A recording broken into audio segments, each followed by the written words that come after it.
May patutsada naman si House Speaker Martin Romualdez laban sa mga umaatake raw sa investigasyon ng Kamara sa drug war at confidential funds. Hindi raw sila magpapatalo sa kasamaan at kadiliman. Nasa frontline na balitang yan si Marian Enriquez.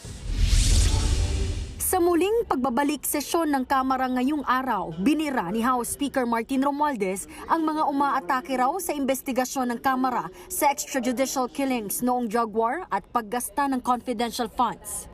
Sa mga nagtatangka, napigilan tayo sa paghanap ng katotohanan at katurungan,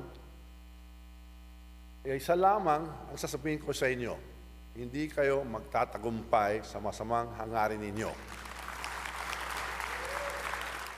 Walang direktang pinangalanan si Romualdez pero bago pa nag-break ang sesyon, abala ng mga komite ng Kamara sa pag-iimbestiga sa issue ng confidential funds ni VP Sara Duterte at drug war ng ama niyang si dating Pangulong Rodrigo Duterte.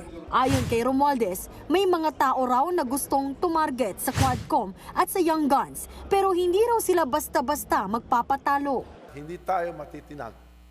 Hindi tayo papayag na muling bumalik ang panahon ng kadiliman at kasamaan.